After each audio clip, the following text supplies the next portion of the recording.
Everyone, welcome to Ekaksh classes. अब तक हम पढ़ चुके हैं एक्सरसाइज 6.2 और थ्योरम्स पढ़ चुके हैं। ठीक है, अब थ्योरम्स के बाद हमको स्टार्ट करनी है एक्सरसाइज 6.3।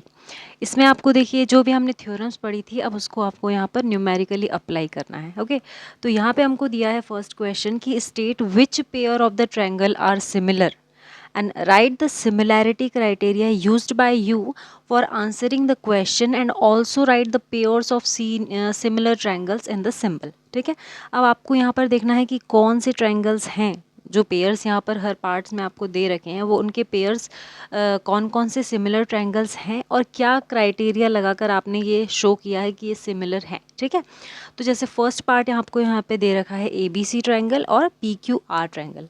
अब इसमें देखिए कि क्या आपको सिमिलर दिख रहा है भी या नहीं है। तो एंगल A और P को अगर हमने देखा तो दोनों करस्पॉन्डिंग एंगल्स क्या हैं, इक्वल है दोनों ट्रायंगल में, ट्रायंगल ABC और PQR में। तो हमने यहीं पे लिखा सॉल्यूशन में कि in triangle ABC and triangle PQR angle A और P आपस में इक्वल हैं जो कि 60 डिग्री है। एंगल B और Q भी आपस में इक्वल है, करस्पॉन्डिंग एंगल्स जो 80 डिग्री है। ओके, और एंगल C और एंगल R ये भी आपस में इक्वल हैं, कितने हैं, 40 डिग्री, ये भी करस्पॉन्डिंग एंगल्स है। तो ये दोनों ट्रायंगल्स के जो एंगल्स बन रहे हैं A equal to P, B equal to Q और C इक्वल टू R, ये आपस में इक्वल हैं। तो एंगल्स इक्वल है तो हम क्या बोल सकते हैं कि एंगल एंगल एंगल क्राइटेरिया की वजह से ये दोनों ट्रायंगल्स आपस में सिमिलर हो जाएंगे। तो यहाँ लिख दिया triangle ABC is similar to triangle PQR। Same question second part देखिए। अब यहाँ पर हमको दे रखा है ट्रायंगल ABC और PQR, है ना। अब इनके साइड्स अलग अलग दे रखे हैं तो आप थोड़े कंफ्यूज हो जाएंगे कि कौन सा साइड का रेशो ले हम। जैसे AB इक्वल्स टू 2 है, BC इक्वल्स टू 2.5 है और AC इक्वल्स टू 3 है। यहाँ पर PQ इक्वल टू 6 है, QR इक्वल टू 4 है और PR इक्वल टू 5 है। तो हमको करस्पॉन्डिंग साइड्स देखनी है, मतलब इस ट्रायंगल में जो सबसे बड़ी साइड होगी इस ट्रायंगल की सबसे बड़ी साइड करस्पॉन्डिंग होगी। ठीक, तो देखो सबसे पहले इसमें सबसे बड़ा नंबर क्या है, 3 है, वो ले लिया हमने। ओके, और इसमें सबसे बड़ा नंबर क्या है, 6। तो क्या रेशो हो जाएगा, AC अपॉन PQ। हमने उसका रेशो चेक करा, AC अपॉन PQ कितना हो गया, 3/6 इक्वल्स टू 1/2।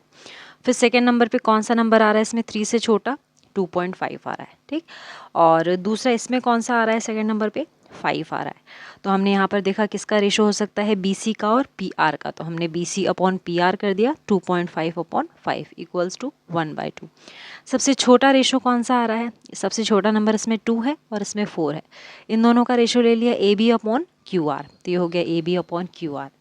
तो 2/4 हो गया 1/2। तो by using side side side criteria we can say that triangle ABC is similar to triangle PQR। Okay, अब थर्ड पार्ट देखिए। इसमें आपको यहाँ पर दो ट्रायंगल्स दे रखे हैं LMP और DEF। ओके, इसको भी चेक करना है कि ये सिमिलर है या नहीं। तो हमने यहाँ पर लिख दिया triangle LMP and triangle EFT। अब आपको वापस से क्या करना है, इसमें एंगल्स तो दे नहीं रखे हैं तो हम साइड्स का रेशो लेंगे, करस्पॉन्डिंग साइड्स का। ठीक, तो इसमें देखो सबसे बड़ी साइड कौन सी है, 3, और इसमें सबसे बड़ी साइड है 6। तो LP और ये DF, तो रेशो किसका हो जाएगा, LP अपॉन DF हमने निकाला, 3/6 हो गया 1/2।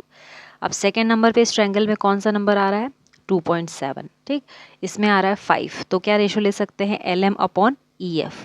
तो यहाँ लिख दिया LM अपॉन EF, 2.7/5। इसको तो आप कैंसिल आउट कर नहीं सकते, आगे सॉल्व नहीं होगा ये। नेक्स्ट साइड क्या बची, 2, और यहाँ पर बचा 4। तो यहाँ पर लिख दिया हमने MP अपॉन DE, 2/4 हो गया 1/2। अब देखो LP अपॉन DF और MP अपॉन DE तो इक्वल आ रहा है, पर ये वाली साइड इक्वल नहीं आ रही। इसीलिए हम बोल सकते हैं कि ये जो ट्रायंगल है वो सिमिलर नहीं है। क्यों, क्योंकि इसकी करस्पॉन्डिंग साइड्स के रेशो सेम नहीं आ रहे हैं। ठीक है, तो यहाँ लिख दिया triangle LMP is not similar to triangle EFD since the 3 ratios are not same. अब हमको फोर्थ पार्ट देखना है सेम क्वेश्चन का। फोर्थ पार्ट में भी देखिए आपको दो ट्रायंगल्स तो दे रखे हैं, पर इसमें 2 साइड्स दी है और एक एंगल दे रखा है। आपको उसके हिसाब से बताना है कि ये सिमिलर हो रहे हैं या नहीं।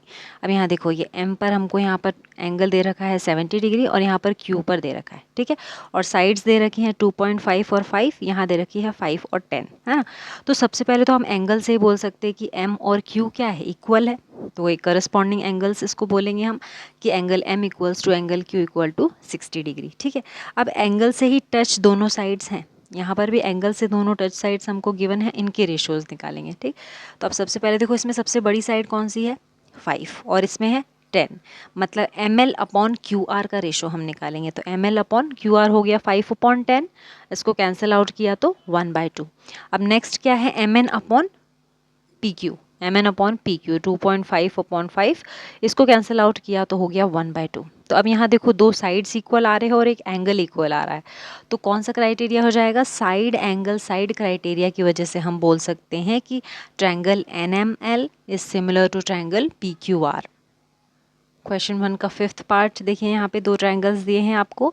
यहाँ पर भी ट्रायंगल ABC और DEF में दो एंगल्स, यहाँ पे आपको एक एक एंगल दे रखा है दोनों ट्रायंगल्स में, और दोनों साइड्स दे रखी है। ठीक है, तो अब यहाँ पर हम देखेंगे, सबसे पहले एंगल्स की बात कर लेंगे। एंगल A और F आपस में इक्वल हो जाएंगे और हमको यहाँ पर करस्पॉन्डिंग साइड्स भी देखनी है। ठीक है, तो जो ट्रायंगल को देखकर समझ में आ रहा है सबसे पहले तो वो करते जाओ। हमको यहाँ पर सीधे सीधे दो एंगल्स दिखे, तो हमने लिख दिया कि भैया एंगल A और एंगल F आपस में इक्वल है, जो कि 80 डिग्री है। ठीक, और हमको क्या समझ में आया अभी तक कि इसमें जो सबसे बड़ी साइड है उसको ले लो, और इसमें सबसे बड़ी साइड ये है, तो हमने लिख दिया BC/EF।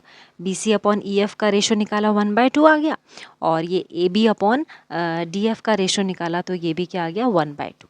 अब देखो इतना तो हमको समझ में आया कि ये दोनों साइड्स इक्वल है और ये एंगल भी इक्वल है, पर आपने क्या ये ध्यान दिया कि इस वाले ट्रायंगल में जो हमको एंगल दिया है उसके यहाँ आसपास की साइड नहीं गिवन है, ये साइड गिवन है हमको, ये वाली। ठीक है, दोनों साइड्स के बीच में एंगल नहीं आ रहा है यहाँ पे, और यहाँ पर देखो ये जो दोनों साइड्स हमको गिवन है उनके बीच में ये एंगल आ रहा है। ठीक है, तो आपको समझ में आया कि ये एंगल या तो यहाँ पर होना चाहिए था 80 डिग्री, तो आप कंपेयर कर सकते थे। ठीक है, तो यहाँ पर जो गिवन साइड्स हैं उनके बीच का जो एंगल है वो नहीं दिया है हमको, मतलब कि दोनों जो साइड्स हैं, साइड्स के बीच में जो एंगल बन रहा है वो सेम नहीं बन रहा है, इसलिए हम बोल सकते हैं कि ये दोनों ट्रायंगल्स आपस में सिमिलर नहीं है, है ना।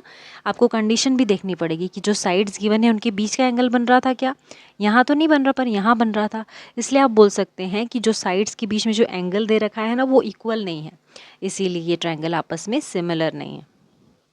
अब 6th पार्ट देखो, 6th पार्ट में भी हमको दो ट्रायंगल्स दे रखे हैं।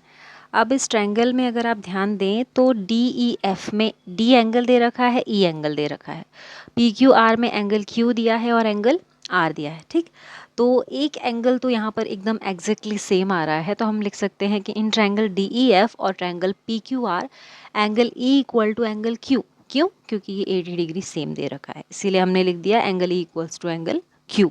अब यहाँ पर देखिए तो एक एंगल यहाँ पर गायब है, एक एंगल यहाँ पर गायब है, तो भैया किसी भी एक ट्रायंगल में ये एंगल फाइंड कर लेते हैं। तो हमने कंसीडर कर लिया ट्रायंगल DEF।